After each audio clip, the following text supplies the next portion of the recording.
சரி கவனிங்க.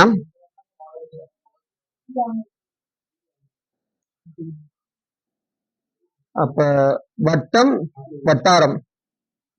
வட்டம், வட்டத்துக்குள்ளதான் என்ன இருக்கு? வட்டாரம் இருக்கு. ஒரு வட்டத்துல 2 அதற்கு மேற்பட்ட வட்டாரங்கள் இருக்கலாம், எத்தனை நாளும் இருக்கலாம். சரியா? வட்டாரத்துக்குள்ள ஆனா வட்டம் இல்ல. புரியுதா? வட்டம்ன்றத நம்ம என்னன்னு சொல்லுவோம்? தாலுகா அப்படின்னு சொல்லுவோம்.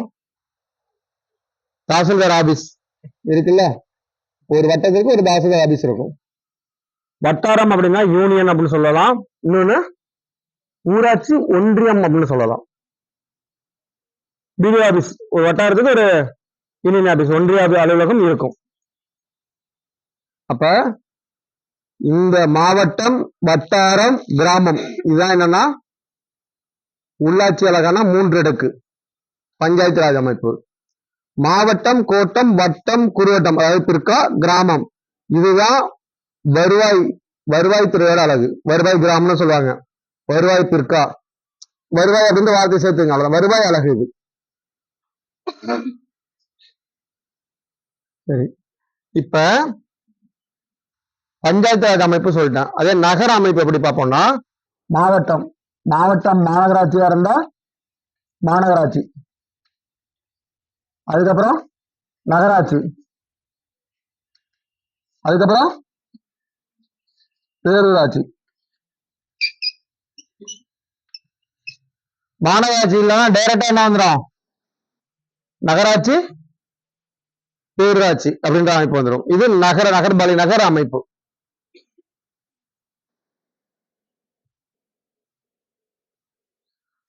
இந்த குறு வட்டம் அப்படின்னு சொல்லுவோம்ல, இப்ப கிராமத்தை பொறுத்த வரைக்கும் அதோட வருவாய் அலுவலர் பேர் வந்து விஏஓ.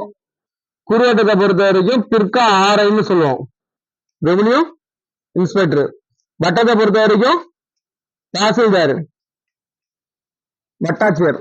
அதே கோட்டத்தை பொறுத்த வரைக்கும் கோட்டாட்சியர் ஆர்டிஓ. மாவட்டத்தை பொறுத்த வரைக்கும் மாவட்ட ஆட்சியர், அதாவது கலெக்டர். இந்த அளவுல சர்வே டிபார்ட்மெண்ட் அப்படின்னு ஒண்ணு தனியா இருக்கும்ல, நில அளவை, அதுவும் இதுலதான் வரும், வருவாய்த்துறையில தான் வரும்.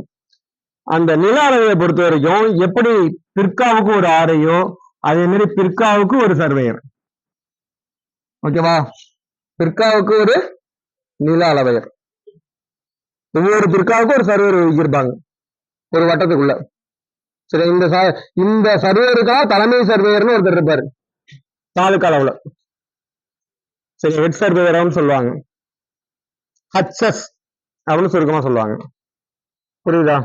அப்ப வருவாய் அளவு சொல்லிட்டேன், உள்ளாட்சி அமைப்பு அளவு சொல்லிட்டேன்.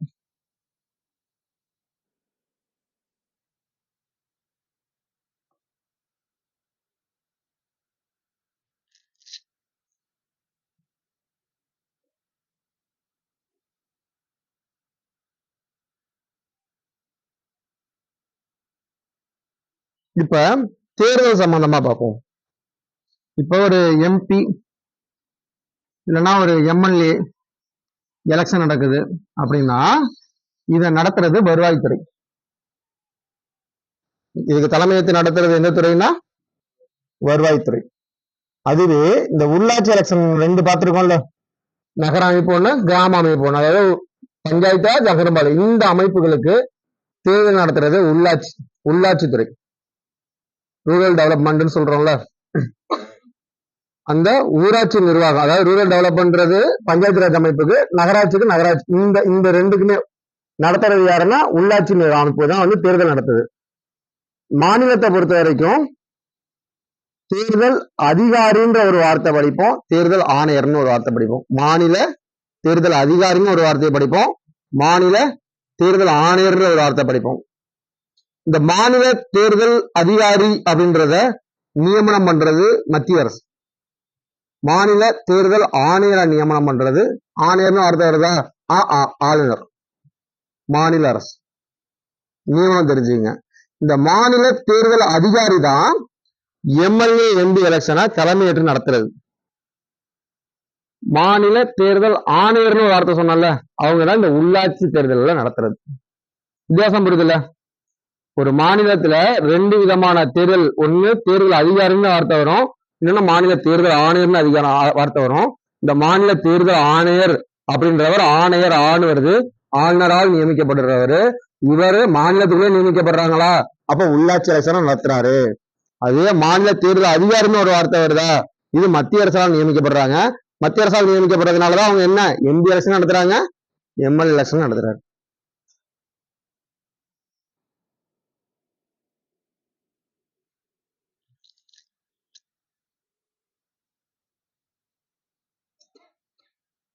தற்போதைக்கு தமிழ்நாடு உள்ளாட்சியில பெண்களுக்கான இடஒதுக்கீடு தேர்தல் வந்து எவ்வளவு? 33%? 50%? எதில் இருந்து? 2016 இருந்து 50%. அதுக்கு முன்னாடி 33%. சரியா? உள்ளாட்சியில பெண்களுக்கான இடஒதுக்கீடு 2016 ஜெயலலிதா அவர்கள் முதலமைச்சர் வந்தப்ப 50% மாத்தினாங்க. அதுக்கு முன்னாடி வரைக்கும் 33% தான்.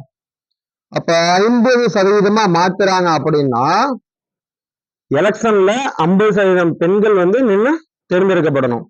அது எப்படின்னா விகிதாச்சார அடிப்படையில, சுழற்சி முறையில. சரியா? அந்த வார்த்தையை கவனிங்க, விகிதாச்சார அடிப்படையில, சுழற்சி முறையில. சரி, என்னென்னலாம் இடஒதுக்கீடு இருக்கு உள்ளாட்சி அமைப்புல தேர்தல்ல? இடஒதுக்கீடு 243D அப்படின்னு ஒண்ணு படிப்பீங்க, ஓகேவா? அப்படின்னா இடஒதுக்கீடு அப்படின்னா என்னென்ன இடஒதுக்கீடு எல்லாம் இருக்கு உள்ளாட்சி? பெண்களுக்கு அப்படின்றது பொதுவானது. சரியா? பொதுவானது 50% இடஒதுக்கீடு, இது தெரியும். இது இல்லாம எஸ்சி தொகுதி 1, எஸ்டி தொகுதி. சரியா? பொது தொகுதினா யாராலும் நிக்கலாம். அப்படி இல்லைன்னா எஸ்சி பட்டியல் இனத்தவர், எஸ்டினா பழங்குடி இனத்தவர், இவங்களுக்கு தொகுதியில வந்து இடஒதுக்கீடு உண்டு. இதை பத்தி சொல்ற ஆர்டிகல் வந்து 243D இடஒதுக்கீடு. இந்த இடஒதுக்கீடு எப்படின்னா சுழற்சி முறையில, விகிதாச்சார அடிப்படையில. சரியா? மக்கள் எவ்வளவு விகிதம் இருக்காங்க, சில ஏரியால பாத்தீங்கன்னா எஸ்டி பழங்குடியினர் இருக்க மாட்டாங்க, அவங்களுக்கு அந்த பழங்குடியினர் இடஒதுக்கீடே கிடையாது. இருந்தா தானே கொடுக்கணும், அந்த ஏரியாவுக்குள்ள அந்த மக்கள் இருந்தா தானே இடஒதுக்கீடு கொடுக்கணும். இல்ல, அப்ப என்ன நடக்கும், எஸ்சி இருக்கும், பொது இருக்கும். சில ஏரியால எஸ்சி இருக்க மாட்டாங்க, பொது எஸ்டி இருக்கும். சில ஏரியால 3மே நடக்கும். புரியுதா? அந்த 3 சுழற்சி முறையில அப்படின்னா, இப்ப நம்ம ஏரியால இப்ப வந்து இடஒதுக்கீடு வந்து பெண்ணுக்கு ஒதுக்கிட்டாங்க, அப்ப பெண்ணு மட்டும் தான் நிக்கலாம். அப்ப இடஒதுக்கீடு எப்படி இருக்குன்னு தெரிஞ்சுக்கணும் நீங்க. மொத்தம் பொதுன்றது ஆணும் எடுக்கலாம், பெண்ணும் நிக்கலாம். அது தேர்தல் யாரும் நிக்கலாம், எந்த ஆணாலும் நிக்கலாம், எந்த பெண்ணாலும் நிக்கலாம். அந்த இதுல உறுப்பினர், அந்த கிராம பஞ்சாயத்துக்குள்ள ஒரு வார்டுக்குள்ள அந்த வார்டு உறுப்பினர் தகுதி, அவரு அந்த வார்டுக்குள்ள வாக்களிக்கும் நபராக இருக்கணும். அந்த பஞ்சாயத்துக்குள்ள ஊராட்சி மன்ற தலைவரா இருக்கணும்னா அந்த பஞ்சாயத்துக்குள்ள அவர் என்ன இருக்கணும், ஒரு வாக்காளராக இருக்கணும். இருந்தா அவர் என்ன பண்ணலாம், எலெக்ஷன்ல நிக்கலாம். சரியா? மினிமம் வயசு யாருக்கு, ஒரு வார்டு உறுப்பினர் அவருக்கு தகுதி வயசு எத்தனை? 14, 18. மெம்பர் ஆகிறதுக்கு அதான் வார்டு உறுப்பினர். அப்ப பிரசிடண்ட் ஆகிறதுக்கு, பஞ்சாயத்து மன்ற தலைவருக்காக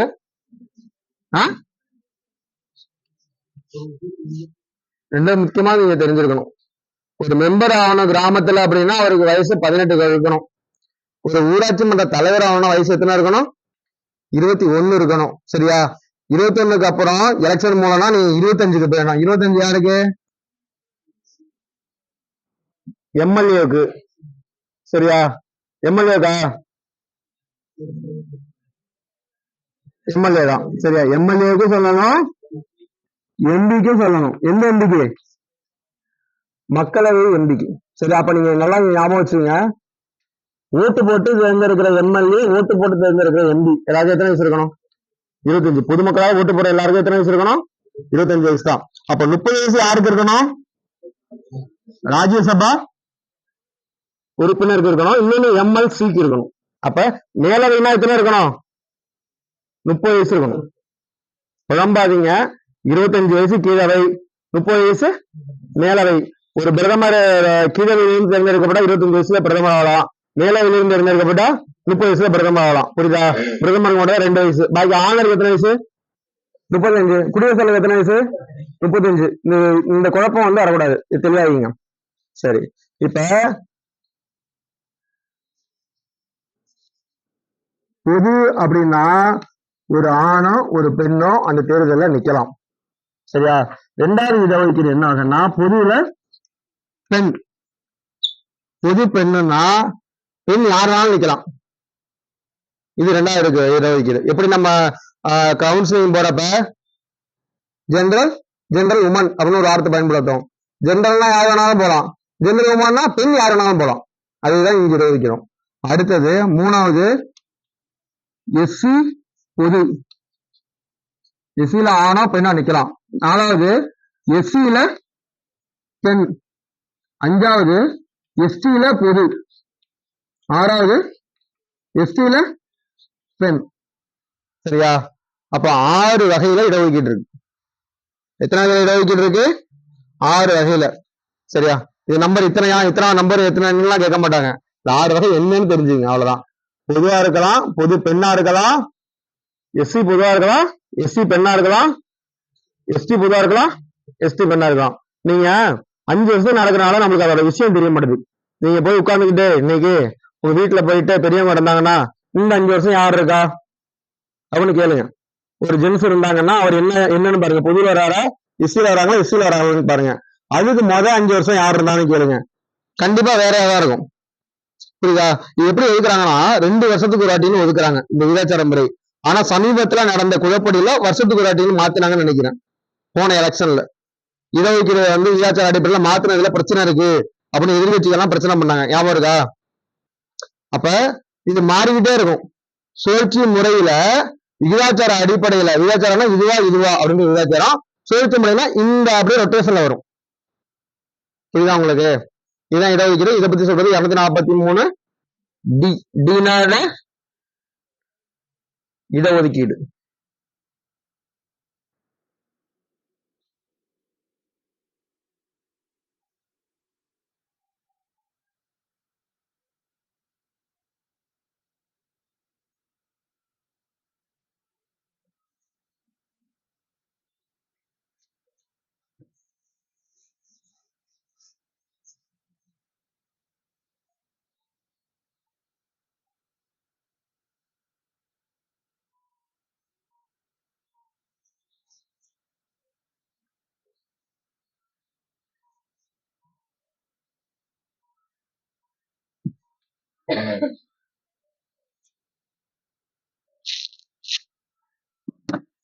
சரி, நம்மளுக்கு நேரம் இல்ல, அதனால அந்த கமிட்டிகள் சம்பந்தமா நான் வீடியோ போட்டுறேன், பாத்துங்க. என்னென்ன கமிட்டி படிக்கணும் பஞ்சாயத்து சம்பந்தமானா முதல்ல அமைக்கப்பட்டது என்ன கமிட்டி? பொருளாதார ஆண்டு 1957. அடுத்தது அசோக் மேத்தா 1977. 20 வருஷம் கூட்டினா வந்துடும். ஓகேவா? அதுக்கு அடுத்தது 85 ஒன்று படிப்பீங்க, 1986 ஒன்று படிப்பீங்க. யாரு? GVK Rao committee, LM Singhvi committee. மொத்தம் இந்த 4 கமிட்டி முக்கியமா படிச்சிருக்கணும். மற்றது படிக்கிறீங்களா படிக்கலையோ இந்த 4 கமிட்டியை வந்து முக்கியமா உங்களுக்கு என்னென்ன சொல்லிருக்காங்கன்னு தெரிஞ்சிருக்கணும். இதுல ஸ்கூல் புக்ல ஒரு சில பாயிண்ட்கள் தான் இருக்கும், ரொம்ப முக்கியமான பாயிண்ட் மட்டும் கொடுத்துட்டு விட்டாங்க. ஆனா நல்லா தெரிஞ்சுக்கணும் நீங்க. ஏன்னா இப்ப பஞ்சாயத்து ராஜ்ல இந்த அமைப்புகள் இருக்குல்ல, மாவட்ட அளவுல, ஒன்றிய அளவுல, கிராம அளவுல, இதுல அதிகார பரவலாக்கணும் அப்படின்னு சொன்னது எந்த கமிட்டின்னு கேட்பாங்க. சரியா? இதுல வந்து இப்ப இது பல்லந்திராய் மேத்தா கமிட்டியை பொறுத்த வரைக்கும் என்ன? 3 அடுக்கு பஞ்சாயத்து. அசோக் மேத்தா கமிட்டியை பொறுத்த வரைக்கும் என்ன? 2 அடுக்கு பஞ்சாயத்து. 2 அடுக்கு பஞ்சாயத்துல எந்த பஞ்சாயத்து அவங்க வேண்டாம்னு சொல்றாங்க? பஞ்சாயத்து சமிதி வேணாம்னு சொல்றாங்க. பஞ்சாயத்து சமிதினா ஏது? இடை பஞ்சாயத்து. இடை பஞ்சாயத்து எதை சொல்லணும்? ஊராட்சி ஒன்றியம். ஊராட்சி ஒன்றியம்ன்ற அமைப்பே வேணாம், மாவட்ட பஞ்சாயத்து. அதுக்கப்புறம் நேரம் கிராம பஞ்சாயத்துக்கு வந்துருங்க, நடுவில் உள்ள இந்த ஊராட்சி ஒன்றியம்ன்ற அமைப்பு வேணாம் அப்படின்னு சொன்னது எந்த அமைப்பு? அசோக் மேத்தா கமிட்டியோட பரிந்துரை. சரியா? இதுதான் 2 அடுக்கு பஞ்சாயத்து. சரியா? அசோக் மேத்தா கமிட்டிக்கும் பல்லந்திராய் மேத்தா கமிட்டிக்கும் நிறைய வித்தியாசம் இருக்கும். இவங்க என்ன சொல்லியிருப்பாங்கன்னா, அசோக் மேத்தா கமிட்டியில எல்லா உள்ளாட்சி தேர்தல்களையும் அரசியல் கட்சிகள் பங்கு பெறணும்னு சொல்லியிருப்பாங்க. ஏன்னா உள்ளாட்சி எலெக்ஷன்ல இன்ன வரைக்கும் அரசியல் கட்சிகள் பங்கு பெறுதானா இல்ல. சரியா? நீ உள்ளாட்சி எலெக்ஷன் ஓட்டு போட போறப்ப நான் வந்து சூரியனுக்கு ஓட்டு போட்டா ரெட்டலைக்கு ஓட்டு போடலாம் சொல்றீங்க கிடையாது. பொதுவான ஒரு சின்னம் ஒதுக்கப்படுது. அரசியல் கட்சிகள் பங்கு பெறுதானா இன்ன வரைக்குமே இல்ல. அத பரிந்துரை வழங்கினது யாரு? அசோக் மேத்தா கமிட்டி. அப்ப உள்ளாட்சி அமைப்புகள்ல அரசியல் கட்சிகள் பங்கு பெறணும்னு சொன்ன கமிட்டி எதுன்னு கேட்பான். அதிகார பரவலாக்கல் சொன்ன கமிட்டி எதுன்னு கேட்பான். அதிகார பரவலாக்கல்ல நேரடி தேர்தல் மூலம் எந்த அமைப்பு தேர்ந்தெடுக்கணும், மறைமுக தேர்தல் இது நடக்கணும்னு சொன்ன கமிட்டி எதுன்னு கேட்பான். இது மாதிரி விஷயங்கள்லாம் இருக்கு. இதை நான் தனியா கவர் பண்றேன். இப்போதைக்கு நம்ம என்ன பண்ணுவோம்னா ஆர்டிகளை வரிசையா பார்த்துருவோம்.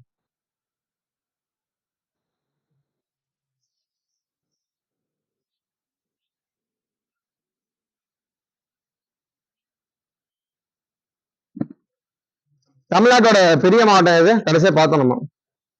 38 மாவட்டம் பிரிச்சாச்சு இல்ல. இப்ப பெரிய மாவட்டம் ஃபர்ஸ்ட் விழுப்புரமா இருந்துச்சு. இப்ப என்ன? இல்ல, திண்டுக்கல். சரியா? தமிழ்நாட்டின் பெரிய மாவட்டம் எதுன்னு கேள்வி வாய்ப்பு இருக்கு. அதனால தெரிஞ்சுக்கங்க, திண்டுக்கல். இது அன்னைக்கு யாராவது சொன்னீங்க, மறந்துட்டீங்கன்னு நினைக்கிறேன். சரி, இந்தியாவின் பெரிய மாவட்டம் எதுன்னு தெரியுமா? இந்தியாவின் பெரிய மாவட்டம்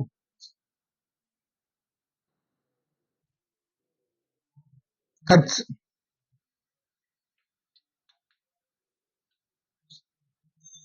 கட்ச். அதாவது ஒரு டிஎன்பிஎஸ்சி கொஸ்டின் கேட்டிருந்தாங்க, வன கழுதைகளுக்கு புகழ்பெற்ற இடம் எது? கட்ச், ராணாப் கட்ச். ராணாப் கட்ச் அப்படின்றது குஜராத்ல இருக்கு. சரியா? கட்ச் அப்படின்ற ஒரு மாவட்டம் இருக்கு. அது எங்கன்னா குஜராத்ல. இதுதான் இந்தியாவிலேயே பெரிய மாவட்டம். அங்க வன கழுதைகள் சரணாலயம் இருக்கு. இந்தியாவிலே வன கழுதைகள் சரணாலயம் ஒண்ணுதான் இருக்குன்னு நினைக்கிறேன்.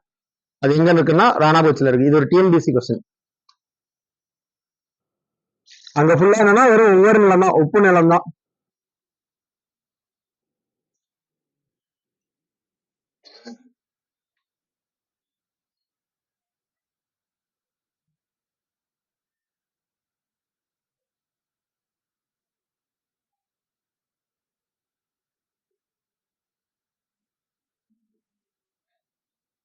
சரி,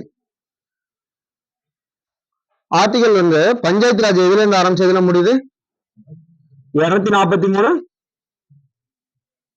ஏழுல இருந்து 243 இருந்து ஆரம்பிக்கும். 243 ஏழுல இருந்து பார்ப்போம். இஜட் ஜி வரைக்கும் முடியுதா? சரி, ஏ எதை பத்தி சொல்லுது? கிராம சபை. 243 ஏ வந்து எதை பத்தி சொல்லுதுன்னா கிராம சபை. ஒரு ஆர்டிகல் ஒரே ஒரு பிடிஎஃபா போட்டிருப்போம். போன வாரம் திலவதி போட்டிருப்பாங்க. சரியா? அதை படிச்சாலே போதும். அதுல இருக்கு. நம்ம எப்படி ஞாபகம் வச்சுக்கலாம், இதை படிக்க கூடாது, ஞாபகம் வச்சுக்கலாம். நம்ம ஐடியா மட்டும் தான். உங்களுக்கு தெரிஞ்சே சொல்லுங்க, சேர்ந்து ஞாபகம் வச்சுக்குவோம். ஃபர்ஸ்ட் எடுத்தானே எதற்குதான் முக்கியத்துவம் கொடுக்கணும்? கிராம சபைக்கு. அதனால 243 ஏ, 243 பி கிராம சபை அப்படின்னு சொன்னோம்னா அதுக்கப்புறம் அரசமைப்பு பத்தி வந்துடணும். சரியா? பஞ்சாயத்து அரசியலமைப்பு பத்தி சொல்றது என்னது? 243 பி. ஸ்கூல் புக்ல இருக்குன்னு நினைக்கிறேன். பஞ்சாயத்து அமைப்பை நிறுவுவதை பத்தி சொல்ற ஆர்டிகல் எதுன்னு கேட்கலாம். 243 பி. இது ஸ்கூல் புக்ல இருக்கு. பஞ்சாயத்து நிறுவுதல் பற்றி கூறும் சரத்து 243 பி. அப்ப பஞ்சாயத்து அரசியலமைப்புன்னு கேட்டா 243 பி. C 243 C. அடுத்தது 243 சி என்னன்னா உறுப்பினர்கள் பத்தி சொல்லுது. சரியா? நம்ம எப்படி ஞாபகம் வச்சுக்கலாம்? கவுன்சிலர், கேண்டிடேட் எப்படி ஆரம்பிச்சுங்க? கேண்டிடேட் அப்படின்னு வச்சுங்க. இல்ல கவுன்சிலர். கவுன்சிலர்னா மெம்பர், உறுப்பினர் எல்லாம் ஒண்ணுதான். சரியா? கவுன்சிலர் சில தான் ஆரம்பிக்கும். கேண்டிடேட் ஞாபகம் வச்சுங்க, இல்லைன்னா கவுன்சிலர் ஞாபகம் வச்சுங்க. 243 சி ஏதாவது ஒண்ணு ஞாபகம் வச்சுங்க. எதை பத்தி சொல்லுது? உறுப்பினர்கள் பத்தி சொல்லுது. ஓகேவா?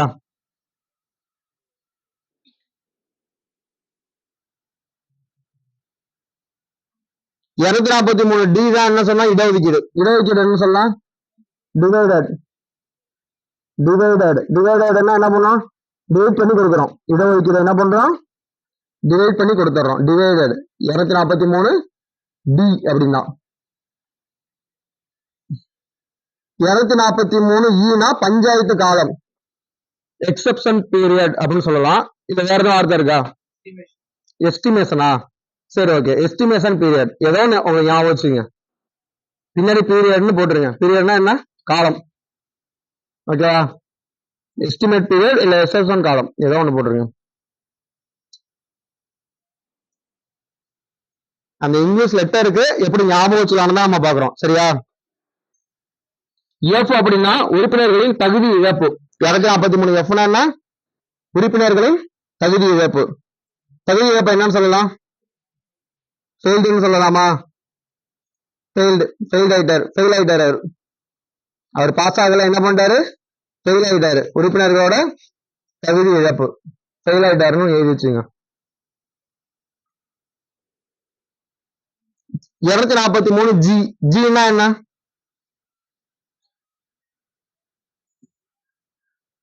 பஞ்சாயத்துகளின் அதிகாரம். எப்படி ஞாபகம் வச்சுக்கலாம்? கவர்மெண்ட்னா அதிகாரம். கவர்மெண்ட் அரசுனால அதிகாரம் தானே. அப்ப கவர்மெண்ட் அப்படின்னு வச்சுங்க. இல்ல அதிகாரம் எப்படியாவது ஞாபகம் வச்சுங்க. 243 ஜி பஞ்சாயத்துகளின் அதிகாரம். அதிகாரமும் அதுலதான் வரும், பொறுப்புகளும் அதுலதான் வரும். பஞ்சாயத்துகளின் அதிகாரம் அதுலதான் வரும், பொறுப்புலையும் அதுதான் வரும். ஜினா கவர்மெண்ட். கவர்மெண்ட் கிட்ட தான் என்னது இருக்கு? அதிகாரமும் கவர்மெண்ட் தான் இருக்கு, பொறுப்பு யார்கிட்ட தான் இருக்கு? கவர்மெண்ட் கிட்ட தான் இருக்கு. ஜின்னு ஞாபகம் வச்சுங்க. 243 ஹச். ஹச்னா பஞ்சாயத்தின் வரி விதிக்கும் அதிகாரம். சரியா? ஹச்னா நான் ஹவுஸ் டாக்ஸ் ஞாபகம் வச்சுக்கேன். ஹச்னா என்ன? எனக்கு வந்து வீட்டு வரி கட்டுறேன், அதனால என்ன பண்றேன்? House tax. அப்ப 243 ஹச்னா என்ன? வரி. பஞ்சாயத்துகளில் வரி விதிக்கும் அதிகாரம் மற்றும் நிதிகள். அடுத்தது 243 ஐ. ஐ நிதி ஆணையம் வந்துட்டு. சரியா? நிதி ஆணையம் வந்தா என்ன பண்ணுவாங்க? பணத்தை பிரிச்சு கொடுத்துருவாங்க, நிதி கிடைக்கும். நிதி கிடைச்சுன்னா நம்ம என்ன பண்ணணும்? ஐ போடணும். அப்ப ஐ அப்படின்னா என்ன? நிதி ஆணையம். பஞ்சாயத்துகளின் நிதி ஆணையம், நிதிநிலையை ஆய்வு செய்யும் நிதி ஆணையம் பத்தி சொல்றது 243 ஐ.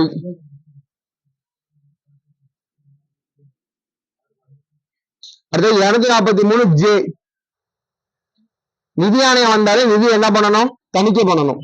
அப்ப ஜேனா அடுத்தது என்னது? தணிக்கை. ஜே தணிக்கை பண்ணுவாங்கன்னு ஞாபகம் வச்சுங்க.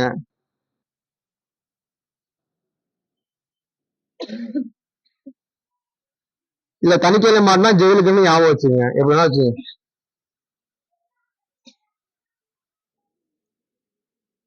இருநூத்தி 243 கே. கேனா பஞ்சாயத்துகளின் தேர்தல். பஞ்சாயத்தின் தேர்தல். நான் போய் கேட்பேன், காமராஜரை ஞாபகம் வச்சுக்கேன். அவர் என்ன பண்ணாரு? தேர்தல் அரசியலை விட்டுட்டு கட்சியோட தலைவர் பதவி ஏற்றுக்கிட்டாரு. என்ன பண்ணிட்டாரு? முதலமைச்சர் பதவி எனக்கு வேணாம் அப்படின்னு அதை விட்டுட்டு என்ன பண்ணிட்டாரு? கட்சி தலைவரா இருக்காரு, மாநில தலைவர் ஆவாரு. அவருக்கு நேர் என்ன பண்றாரு? தேசிய தலைவர் ஆகிறார் காங்கிரஸுக்கு. சரியா? இதை கே பிளான் போட்டது யாரு? காமராஜர். அவர் என்ன பண்றாரு? தேர்தல் அரசியல் எனக்கு வேணான்ட்டாரு, கட்சி பொறுப்பு ஏற்றுக்கிட்டாரு. அப்ப கேன்றது எதை பத்தி சொல்லுது? தேர்தல் பத்தி. பஞ்சாயத்துகளின் தேர்தல் பத்தி சொல்றது கே. அது 243 எல்.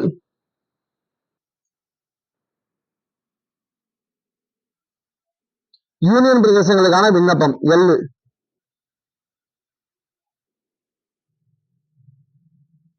லடாக் சொல்லுவோமா? லடாக் யூனியன் பிரதேசம் ஆயிட்டு. சரி வச்சுங்க. இல்ல யூனியன் பிரதேசம் லவ் பண்ணுங்க, ஏதோ ஒண்ணு பண்ணுங்க. 243 எல். சரியா? யூனியன் பிரதேசங்களுக்கான விண்ணப்பம், அதாவது பஞ்சாயத்து ராஜ் யூனியன் பிரதேசத்துல எப்படி பண்றது அப்படின்ட்டு. அதுவே 243 எண்ணு சில பகுதிகளுக்கு பஞ்சாயத்து ராஜ் கிடையாது. சரியா? செயல்பாட்டுல இல்ல.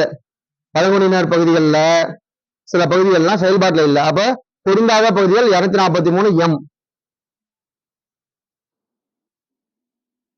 புரியலையா?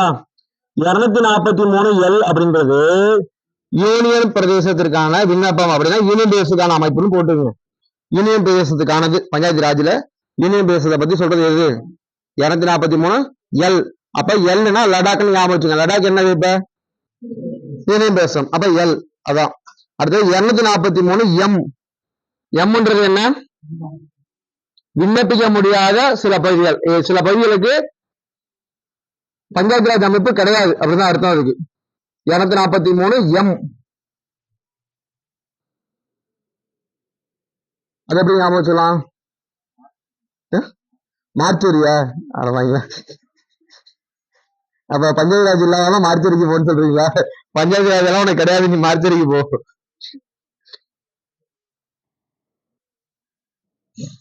ஜீவத்துல இருக்கிறவனுக்கு மார்ச்சரியை காட்டுறீங்களா?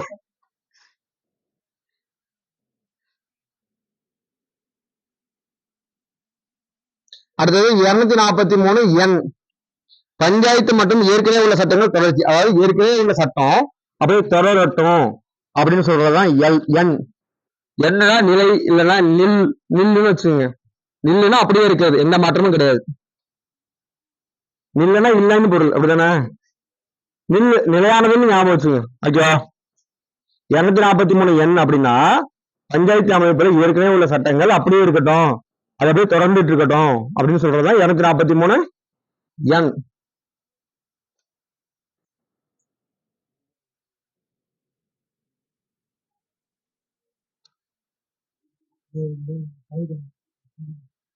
அடுத்து 243 ஓ. 243 ஓ. தேர்தல் விஷயங்கள்ல நீதிமன்றங்கள் தலையிட முடியாது பஞ்சாயத்து தேர்தல் விஷயங்கள்ல அப்படின்னு சொல்றதுதான் 243 ஓ. சரியா? நீதிமன்றத்திற்கு 0 அளவு கூட இதுல நுழைவதற்கு தகுதி கிடையாது அப்படின்னு ஞாபகம் வச்சுங்க. 0% கூட பஞ்சாயத்து தேர்தல் விஷயத்துல நீதிமன்றம் என்ன பண்ண முடியாது, தலையிட முடியாது. 243 ஓ.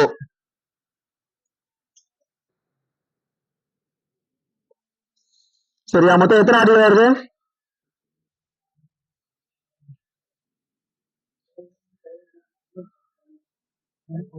15 ஆர்டிகல். இந்த 15 ஆர்டிகல் இந்த லெட்டரை வச்சு அப்படியே படிச்சிட்டீங்கன்னா இதை அப்படியே கம்பேர் பண்ணி நம்ம எதாவது முடிச்சிடலாம். அப்படின்னா நகராட்சி நகர்பாலிகாவோட ஆர்டிகலை முடிச்சிடலாம்.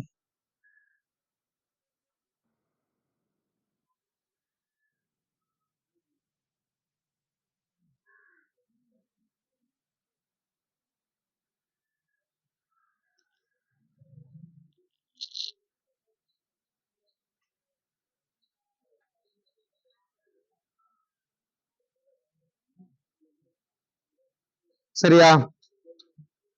இதை நான் எப்படி கம்பேர் பண்ணுவேன்னா சவுண்ட் அடிப்படையில தான் சில ஆர்டிகலை நான் கம்பேர் பண்ணிக்குவேன். நீங்க இந்த ஆர்டிகல் ஷீட் எடுத்துக்கிட்டு இந்த பிடிஎஃப் இருக்குல்ல, நீங்க வீட்டில் உட்காந்து எழுதி படிச்சுங்க. நான் ஒரு ஐடியா மட்டும் சொல்லிடுறேன். அதாவது அங்க ஐன்னு படிச்சோன்னா இங்க ஒய்ன்னு படிப்பேன். நிதி ஆணையம் வந்து அங்க என்ன பண்ணுவோம், ஐன்னு போவோம். இங்க ஒய் சவுண்ட் ஒரே மாதிரி இருக்கா? ஐயனா எதுக்குள்ள நிதி ஆணையம்? பஞ்சாயத்து ராஜ். அதே நகராட்சிக்கு ஒய், அவ்வளவுதான்.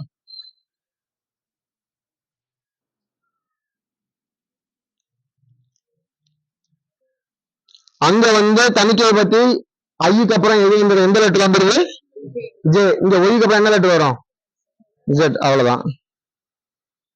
அங்க வந்து இடஒதுக்கீடு வந்து டின்னு சொல்லுவோம், இங்க இடஒதுக்கீடு டி. புரியுதா? பஞ்சாயத்து ராஜுக்கு இடஒதுக்கீடு என்ன? டி. நகர்பாலிகாவுக்கு டி, குச்சி டி.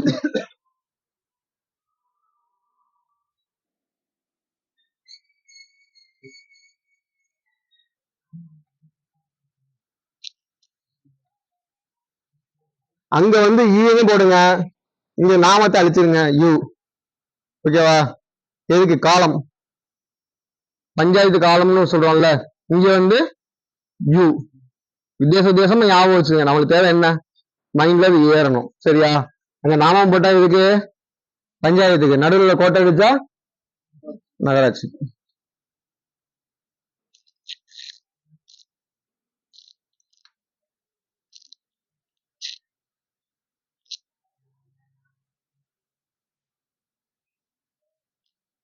அங்க வந்து பஞ்சாயத்துக்கு அரசனை எப்படி பியா?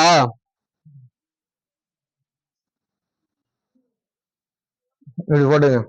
அங்க என்ன? பி. இங்க கியூ. அவ்வளவுதான். பக்கத்து பக்கத்துல இந்த சிம்பிளை எழுதி வச்சுங்க, மைண்ட்ல பதியும். அவ்வளவுதான்.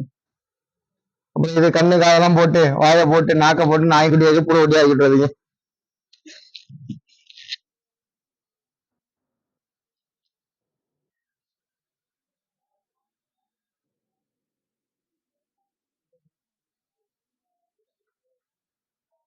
உறுப்பினர்களே இப்படி ஞாபகம் வச்சுங்க. சிஆர். சிஆர் சூத்திரம். சிஆர் சூத்திரம்னா என்ன? வரலாற்றுல சிஆர் சூத்திரம்னா என்ன? சொல்லுங்க. ராஜாஜியோடதா? என்ன சூத்திரம்? ஆ? நீங்க சொல்லுமா? சூத்திரத்தை சொல்றேன்னா இல்லையா? நான் உங்களுக்கு ஒண்ணு சொல்றேன். சிஆர்னா சி ராஜகோபாலாச்சாரியார். சிஆர் சூத்திரம்னு ஒண்ணு இருந்துச்சு. நம்ம ஸ்கூல் புக்ல வந்து ஈரோடு நகர்மன்ற தலைவரா யார் இருப்பா? பெரியார் இருப்பாரு. சேலம் நகரமன்ற தலைவரா சிஆர் இருப்பார்.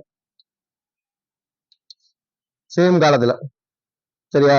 இவர் ஈரோடு நகர்மன்ற தலைவரா பெரியார் இருந்தப்ப சேலத்தோட நகர்மன்ற தலைவரா இருந்தவர் ராஜாஜி. சரியா? ரெண்டு பேருமே உறுப்பினர் மூலமா வாழ்ந்தவங்க. அதனால சிஆருக்கு உறுப்பினர்னு ஞாபகம் வச்சுங்க. சி ராஜகோபாலாச்சாரியர்னா சில யாருன்னா, சீனா என்ன பஞ்சாயத்து ராஜ் உறுப்பினர்கள், அது ஆறுனா நகராட்சி அமைப்போட உறுப்பினர் பற்றி கூறுது.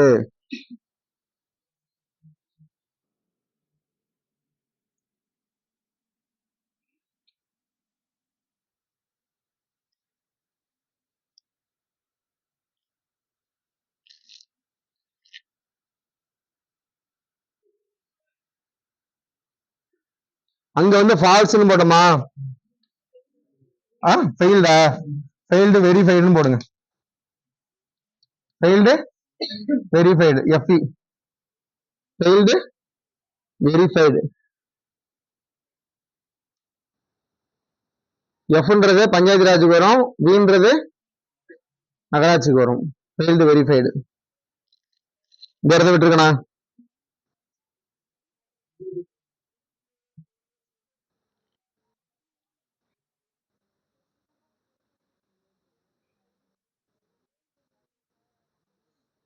எல்லாத்துக்கும் சொல்லிட்டே போலாம். கவர்மெண்ட் ரிட்டுன்னு போடுங்க. கவர்மெண்ட் ரிட்டு. வேற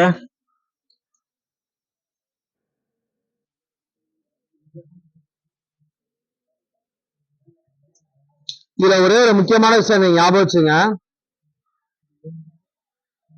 திட்டக்குழு அப்படின்றது மாவட்ட அளவுல வரும்ல. திட்டக்குழுன்றது மாவட்ட அளவுல வரும். சரியா?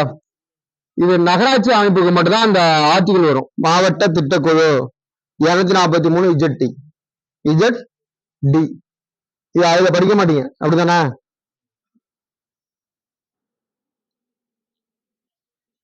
இஜடி வந்து பெருநகர திட்டக்குழுன்னு வரும். இதெல்லாம் கொஞ்சம் உத்து கவனிச்சு படிச்சுங்க.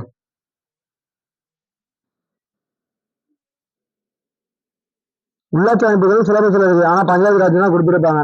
நகராட்சியும் நீங்க பார்த்துதான் ஆகணும். ஆர்டிகல் லைட்டா படிச்சுதான் ஆகணும். அதனால ஒரு வாட்டி படிக்கிறதுல தப்பு இல்ல. இந்த ஆர்டிகலை கம்பேர் பண்ணி நல்லா படிச்சிருங்க.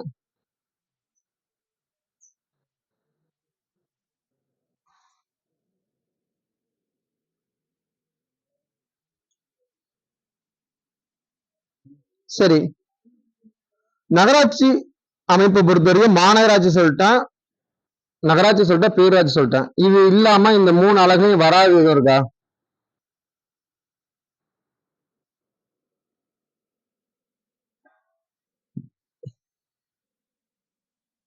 உங்களுக்கு தெரியுமா? நகரியம்னு ஒரு வார்த்தை படிப்பீங்க, பாளைய வாரியம்னு ஒரு வார்த்தை படிப்பீங்க. சரியா? இந்த நகரியம் பாளைய வாரியம்ன்றது வேற. அது என்னன்னா தொழில்துறை சார்ந்த அந்த அமைப்புகளுக்கு பேரு. புரியுதா? நகரியம்னா தொழில்துறை சார்ந்த ஒரு அலகு வந்திருக்கும். இப்ப நீங்க பாத்தீங்கன்னா ஊட்டி போறீங்க, துப்பாக்கி தொழிற்சாலை இருக்கும். துப்பாக்கி தொழிற்சாலை இருந்ததுன்னா அது யாரு கட்டுப்பாட்டுல வந்துடும்? மத்திய அரசு கட்டுப்பாட்டுல வந்துடும். அப்ப மத்திய அரசு கட்டுப்பாட்டுல வருது. அப்ப அந்த தொழிற்சாலை பணியாற்றுறவங்களுக்கு அவங்க வசிக்கிறதுக்கு குவார்டர்ஸ் கொடுத்திருப்பாங்க. அப்ப அந்த ஏரியா ஃபுல்லா மத்திய அரசு கட்டுப்பாட்டுல வந்துடும். அதுக்கான ஃபண்ட் டெவலப்மெண்ட் எல்லாமே யார் தான் பண்ணுவா? மத்திய அரசு வந்துடும். புரியுதா? இந்த வகைப்பாட்டுல தான் நகரியங்கள் பாளைய வாரியங்கள்ன்ற வார்த்தை வருது. சரியா? அது என்னென்னன்றீங்க பாத்துங்க. மத்திய அரசு கட்டுப்பாட்டுல என்னென்னலாம் வருதோ அது நகரியங்கள் வரும். இப்போ ஒரு மத்திய அரசு தமிழ்நாட்டுல வந்து மத்திய அரசு கட்டுப்பாட்டுல எந்தெந்த அமைப்பெல்லாம் இருக்கு அந்த ஏரியாவை நீங்க பாருங்க. இப்ப துறைமுகம் இருக்குன்னா அது எந்த கட்டுப்பாட்டுல வரும்? மத்திய அரசு கட்டுப்பாட்டுல வரும். அப்ப அங்க அந்த வார்த்தையை நீங்க போட்டுக்கணும். அதுக்கான நிதி எல்லாமே யாருதான்? மத்திய அரசு தான்.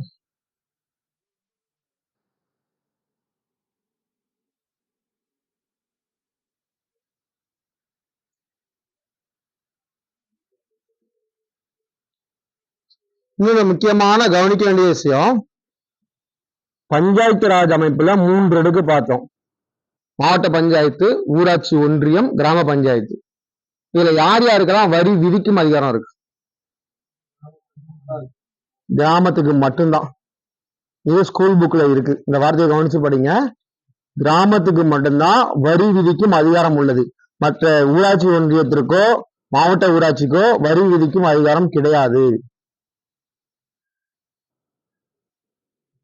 அப்ப 3 அடுக்கு பஞ்சாயத்துல வரி விதிக்கும் அதிகாரம் பெற்ற ஒரு அமைப்பு எதுன்னு கேட்டா நீங்க தான் சொல்லணும், கிராம பஞ்சாயத்தை மட்டும்தான் சொல்லணும்.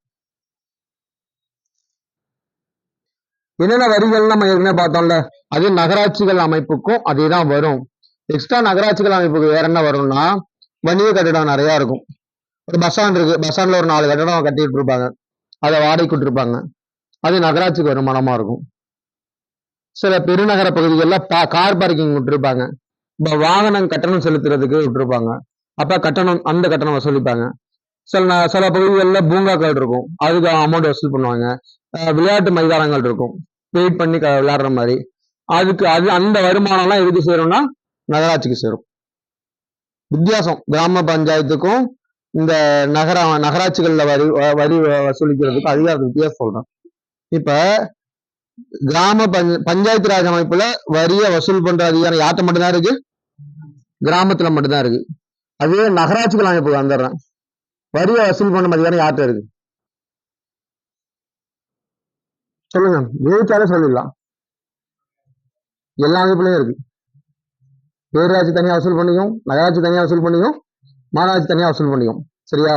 அப்ப வரி வசூல் பண்ற அதிகாரம் நகராட்சி அமைப்புகளை பொறுத்த வரைக்கும் எல்லா இடமும் இருக்கு.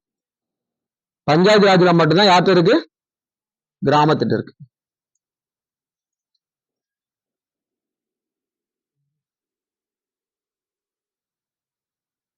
கிராம ஊராட்சியின் ஆய்வாளர் யார் அப்படின்னு கேள்வி கேட்டாங்கன்னா எல்லா வருவாய்த்துறையில உள்ள எல்லாரும் சொல்லலாம். முக்கியமான நபர் யாருன்னா மாவட்ட ஆட்சியர்.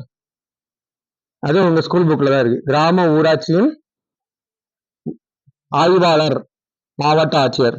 நீங்க நுணுக்கி படிக்க வேண்டிய விஷயங்கள் மட்டும்தான் நான் சொல்றேன்.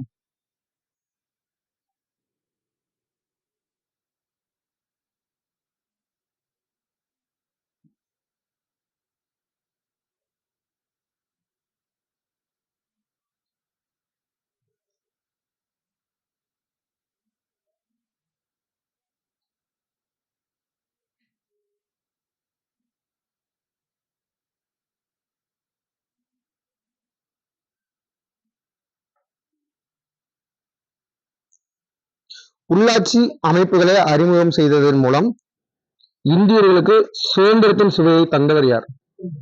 ரிப்பன் பிரபு. இது ஒரு பாக்ஸ்ல இருக்கு, அதனால நீங்க தெரிஞ்சிருக்கணும்.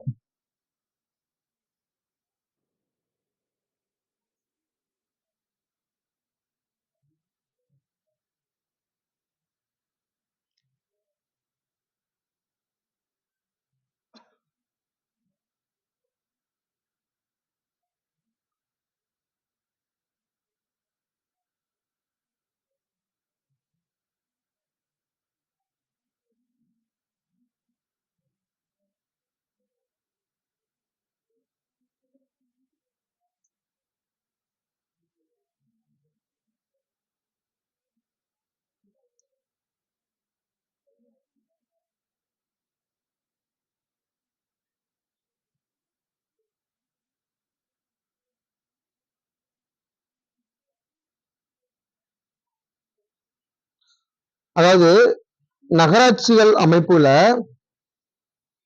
இடத்தை வாங்கி ஒரு மக்கள் சேர்க்க முடியாது, அப்படி ஒரு கான்செப்ட் இருக்கு. அது எதுக்குன்னா நகரியத்துக்கு மட்டும் தான் உண்டு. சரியா?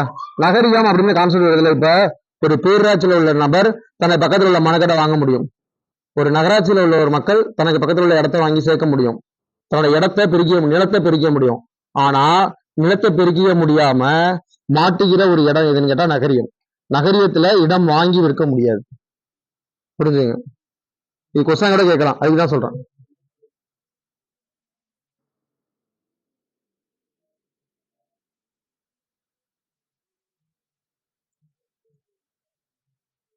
அது எடுத்துக்காட்டு தமிழ்நாட்டில் பாத்தீங்கன்னா நெய்வேலி சொல்லலாம், மேட்டூர். நெய்வேலினா நகரியத்துல வந்துடும். நிலக்கரி சுரங்கம் இருக்குல்ல, நெய்வேலி லிக்னைட் கார்பரேஷன் மத்திய அரசு கண்ட்ரோல்ல இருக்கும். அதுல நீங்க நிலக்கரி சுரங்கத்தை ஏலம் விடுறப்ப நீங்க கவனிச்சீங்கன்னா தமிழ்நாடு அரசுக்கு இத்தனை பங்கு விற்கப்படுதுன்னு வரும். புரியுதா? தமிழ்நாடு அரசும் மத்திய அரசுல இருந்து அந்த நிலக்கரிய பங்குகள் ஏலத்துல வாங்கிதான் என்ன பண்ணணும்னா தன்னோட பயன்பாடுக்கு பயன்படுத்த முடியும்.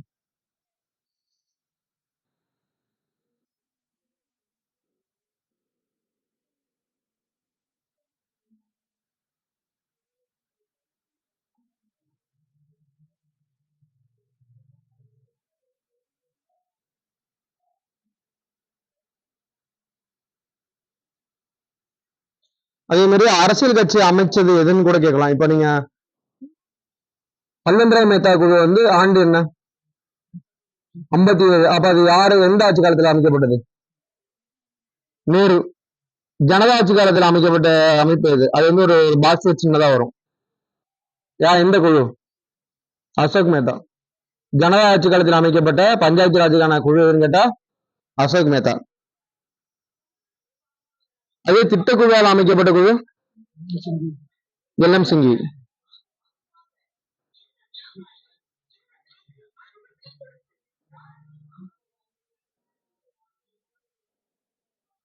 மாத்தி சொல்றீங்களா? ஜிவி ராவ்னு நினைக்கிறேன். திட்டக்குழுவால் அமைக்கப்பட்ட குழு எதுன்னா ஜிவி ராவ். அதுக்கு புக்கு கூட இருக்கும், வேறற்ற புற்கள். அந்த வாசகம் வேறற்ற பொருட்கள்னு இருக்கும். ஜிவி ராவுக்கு தான்.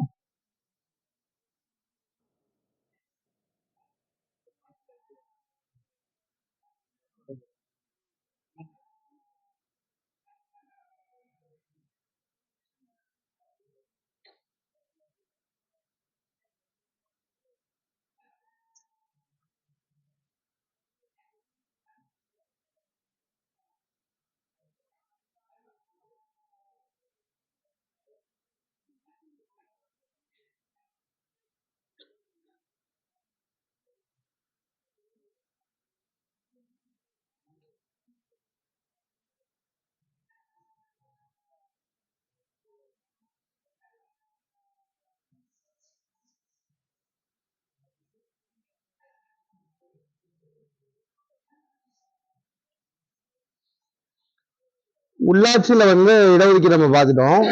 இப்ப நாடாளுமன்ற தேர்தலில் இடஒதுக்கீடு கொடுத்துருக்காங்களா? சட்டமன்ற தேர்தல் இடஒதுக்கீடு இருக்கா?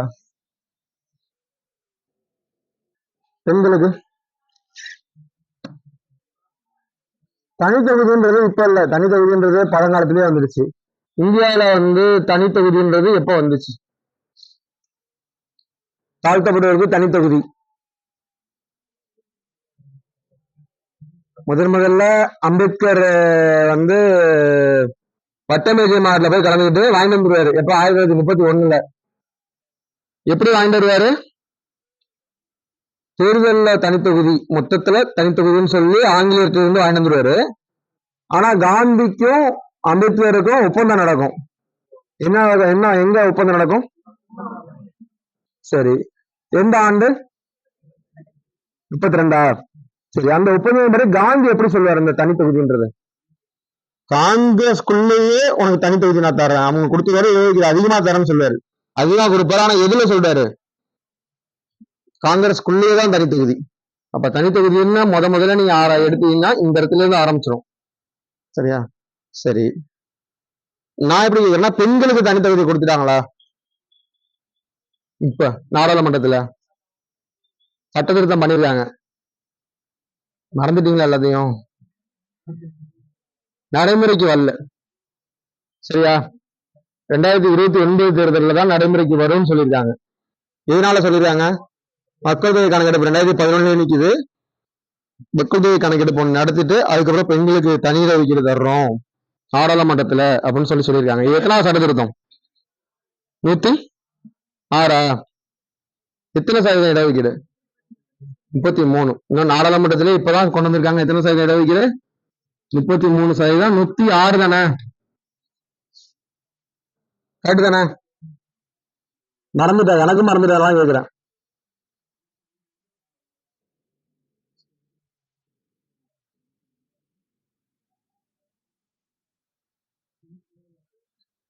தமிழ்நாட்டுல 2016 தான் 50% இடஒதுக்கீடு கொண்டு வந்தாங்க.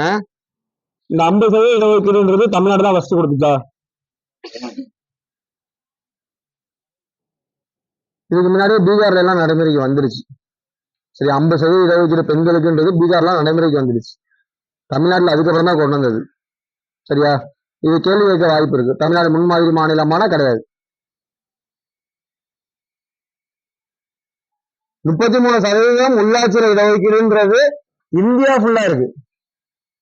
இந்தியா ஃபுல்லா 33% தான். இதுல 50%, 60% சில மாநிலம் மாறி இருக்கு. அதுல 2016 தமிழ்நாடு 50% மாத்திட்டாங்க.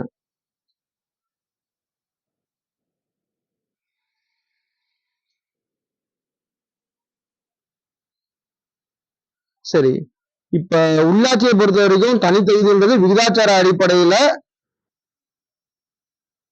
மாற்றங்களுக்குள்ளானது. சரியா?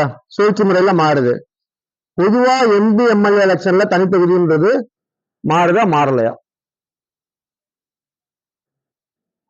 மாறாது, நிலையானது. அதை நீங்க தெரிஞ்சுக்கணும். இப்ப நாகப்பட்டினம் அப்படின்றது தனித்தொகுதி, நீலகிரின்றது தனித்தொகுதி. சரியா? இதெல்லாம் மாறாது. தமிழ்நாட்டுல எத்தனை தனித்தொகுதி இருக்குன்றதும் தெரிஞ்சுக்கணும்.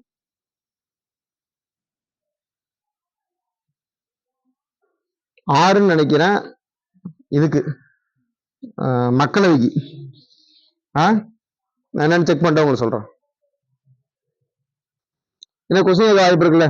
தமிழ்நாட்டில் தனித்தொகுதியில் பொருந்தாதது நார்மல் தொகுதி ஒண்ணு, பொது தொகுதி ஒண்ணு கொடுத்துட்டு தனித்தொகுதி 3 கொடுத்துட்டா நீ என்ன பண்ணுவீங்க? தெரிஞ்சிருந்தாலும் அதுல ஆன்சர் பண்ணலாம்.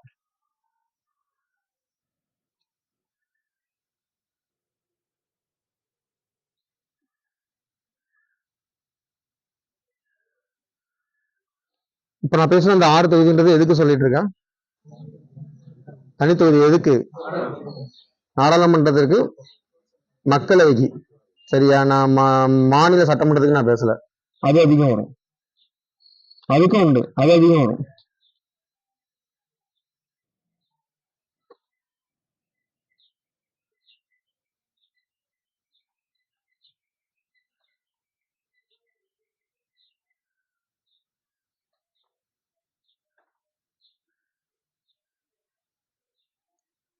சரி, கட் பண்ணலாம்.